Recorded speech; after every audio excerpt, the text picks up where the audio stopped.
교수님께서도 다른 분들의 험담을 하시나요? 많이 하죠. 그 험담이 얼마나 재밌는 건데. 가끔 열받으면은 뭐 선배 교수도 험담하고, 내가 싫어하는 정치인 험담도 험담이고, 그 선수도 험담하고. 문제는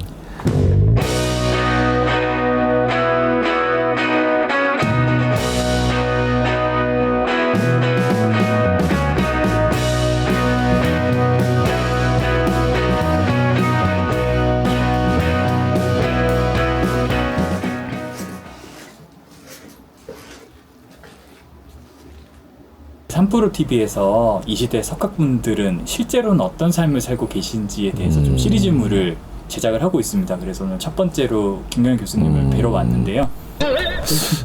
근데 석학을 찾아가셔야 되는데 왜 저한테 오셨어요?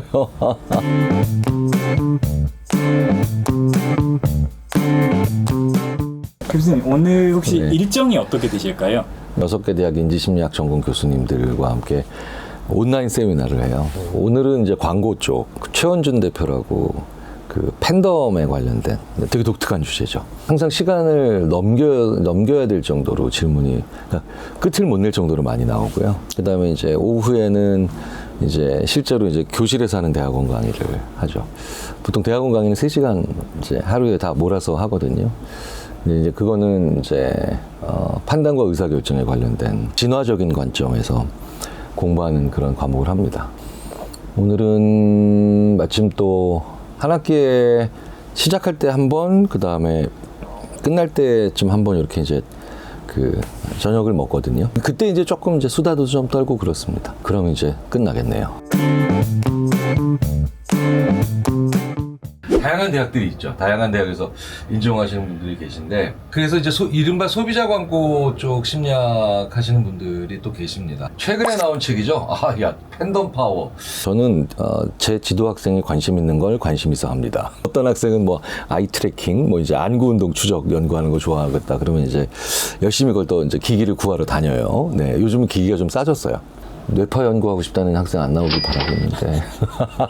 근데 이게 사실은 굉장히 요즘, 그리고 앞으로 더더욱더 중요하게 봐야 되는 또 하나의 이렇게 또 제가 강의해본 역사 좀 이제까지 들어줬던 거하고는 좀 더 옳은 것, 더 타당한 거를 선택하더라도 그 반대되는 의견이 나쁘지 않았다는 걸 반드시 언급하라 그래요. 설렁탕 먹을까? 돈가스 먹을까? 근데 오늘은 날도 좀 싸늘하고 왠지 좀 뜨끈한 국물이 좋을 것 같아. 그러니까 오늘은 설렁탕을 먹자. 요거는 아니라는 거예요. 아주 김이 모락모락 나는 돈가스 소스에 찍어 먹으면 진짜 맛있지. 근데 온도가 어제보다 더 떨어졌으니까, 그러니까 설렁탕으로 오늘은 한번 가보는 건 어때? 타당하고 올바른 거를 우리가 알 때도 많아요. 사람들 사이에서 갈등을 만들어내거나 오해나 아니면 뭐 원망을 만들어내지 않으려면 어떻게 해야 되느냐. 빠른 의사결정이지만 결정을 내는 말은 좀 늘려서 느리게 만들어야죠. 그게 답이에요. 공부하면서 팬들이 줄을 서고 내가 이제 계속 갈 사람인지 빨리 내가 손절을 해야 될 사람인지 빠르게 판단할 수 있는 방법이 있는 건지 궁금합니다.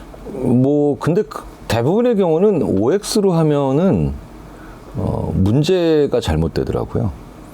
제가 시험 문제를 낼 때 많은 문제들이 왜 사지선다고 더 어려운 시험, 고시로 가면 막 오지선다, 육지선다 막 이렇게 OX로 물어보면 대부분 문제가 잘못됐다고 항의받기 때문에 그래요. 그러니까 관계를 계속 이어가야 될지 손절해야 될지 OX잖아요. 그러면 대부분 여기에 해당하는 제일 괜찮은 결론은 그게 아니라 계속 유지도 아니고 기존처럼 손절도 아니고 한 전년도 대비 한 횟수를 30%로 줄여, 혹은 70%로 대폭 줄여, 뭐 이런 거거든요. 대부분 그 사이에 어느 중간에 미세 조정이 더 답일 가능성이 많거든요. 그래서 제가 맨날 어느 정도 거리 둘까, 어느 정도 공유할까, 그러니까 정도의 문제. 그러니까 1과 0이나 아니면 그렇다 아니다 같은 이런 이분법적 대답이 아니라 정도의 문제로 항상 바꿔서 보시라고. 우리가 어른이 되어가고 점점 더 성숙한다는 게 이분법적인 결론을 내리기보단 그 중간에 되게 회색지대처럼 보이지만 그 촘촘한 눈금 사이로 들어가는 게 더 맞는 답일 가능성이 크잖아요. 가장 중요한 건 그게 실천이 가능하기 때문에 그런 겁니다. 그런 말들만.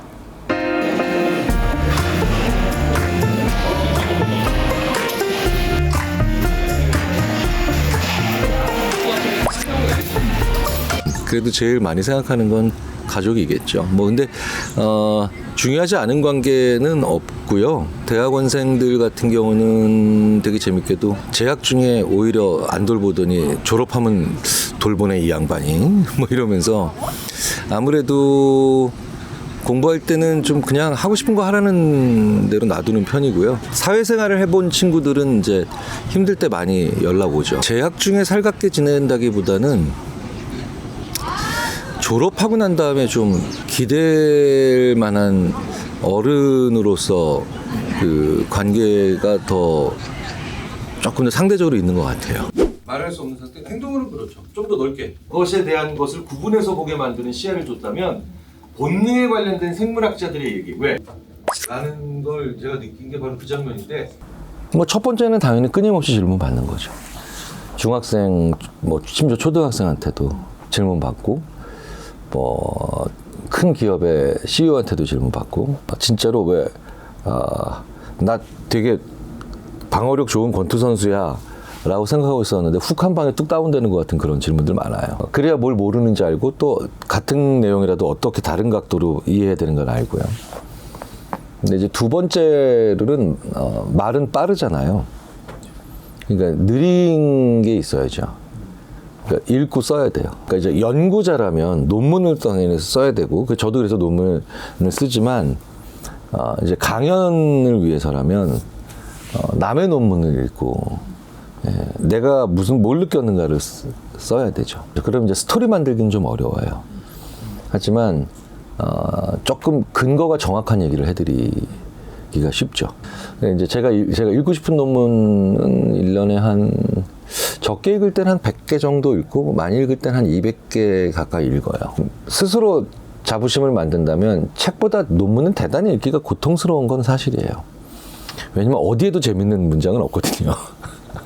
거의 수정이 불가능한 리라이트. 본능이 된 건 뭡니까? 본능으로 된다는 건 수정이 안 된다는 거죠. 네. 그러니까 인간은 죽는다, 이지호는 인간이다. 그다음에 이지호는 죽어야 돼. 그렇지? 그럼 여기서는 논리적인 문제는 전형적으로 순서가 바뀌면 안 되죠. 많이 하죠. 그럼요. 아니, 험담이 얼마나 재밌는 건데. 지인 험담만 험담인가? 내가 싫어하는 정치인 험담도 험담이고, 가끔 열받으면은 뭐 선배 교수도 험담하고 하죠. 문제는 거기에 집착하지 않는 것 뿐이에요. 제가 농담 반 진담 반으로 많이 얘기하는 게 세상에서 제일 무서운 인간이 한가한 인간인데, 그러니까 여유로운 인간과 한가한 인간이 그럼 또 뭐가 다른 거냐? 그러면은 여유로운 인간은 내가 할 일이 있는데 그 할 일의 페이스를 조절할 수 있는 사람이고, 한가로운 사람은 그냥 할 일이 없는 사람이에요. 그러니까 자기가 할 일이 없는 사람이 뭐에 되게 집착하는 것 중에 하나가 이제 습관화되고 만성적인 험담, 남의 험담이거든요. 우리는 험담을 하다 보면 일정 수준까지 쫙 즐겁고 뭐 혹은 약간 통쾌하다가 그걸 넘어가는 순간 기분이 안 좋아져요. 그리고 그 순간이 딱 오면 이제 일단은 불편하고 내가 왜 이런 식으로 나는 좋은 사람인데 왜 이런 식으로 얘기하지라는 자괴감도 들고 심지어는 이런 말들이 돌아서 결국 그 사람들이 가면 나 되게 곤란해질 것 같기도 하고 그러니까 여러모로 불편해져요. 나이 들어가면서 좀 덜해요. 근데 아마 10년 후엔 좀 더 덜 하겠죠. 대신 남의 험담을 좀 재치 있게 하는 거는 나이 들어가면서 좀 갖춰야 될 능력인 것 같아요. 진짜 마땅히 뒤에서 좀 안 좋은 평을 받아야 되는 사람에 대해서 입 꼭 다물고 있는 것도 되게 뭐라 그럴까요? 아주 성숙하지 못한 자세죠. 그 사람에 대한 험담이 어느 정도는 공유가 돼야 그 사람에게 문제가 있다면 내 주위에 지금 앞에 있는 사람들을 그 사람한테 가까이 가게 하는 걸 내가 막아줄 수가 있잖아요. 저는 실제로 그래서 이렇게 얘기해요. 제 의사를 전달할 때 그래 그러면 나 4번 만날 때마다 1번 정도 만나면 돼 걔는. 뭐 이런 식으로 얘기해요. 네. 왜 물어보잖아요. 네가 나 4번 만날 때 쓰는 돈보다 걔 1번 만날 때 쓰는 돈이 더 많으니까 그래.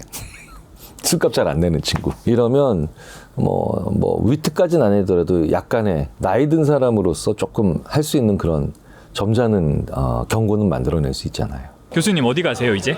아, 오늘이요? 오늘 개강한 지 좀 됐긴 했는데 한 번도 아직 회식을 못해서 예. 네, 오늘 저희 전 랩 대학원생 회식합니다.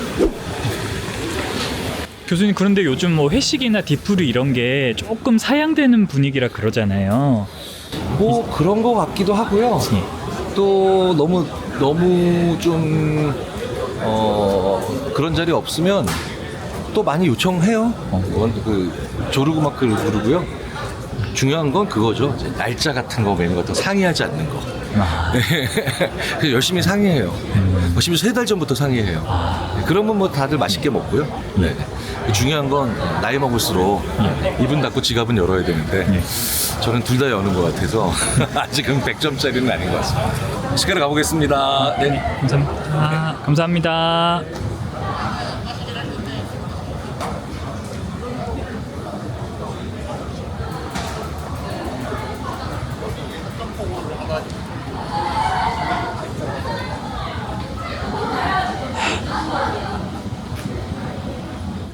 지금까지 저의 소소한 일상이었는데요.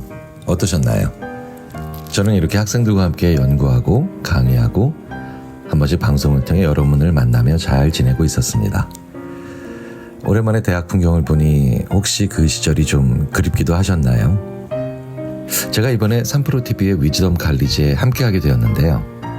저는 사람의 마음을 얻는 법이라는 주제로 심리 분야 강의를 준비하고 있습니다. 이 외에도 정말 훌륭한 분들이 경제, 예술, 과학, 또 국제 등 다양한 분야의 수업을 준비하고 있다고 하니까요. 학교와 배움, 그리고 건강한 자극이 필요한 분들께 강력히 추천드립니다. 감사합니다. 책을 사랑하고 배움을 마다하지 않는 당신을 위한 곳 3프로와 교보문고가 만나 위즈덤 칼리지 시즌2로 새롭게 출발합니다. 투자와 경제, 국제, 심리, 예술, 테크, 도시, 과학, 창의, 그리고 미래 삶의 격을 높이는 9가지 지혜를 함께 나눕니다. 위즈덤 칼리지 시즌2 영상 아래 링크를 클릭하시면 자세한 내용을 확인하실 수 있습니다.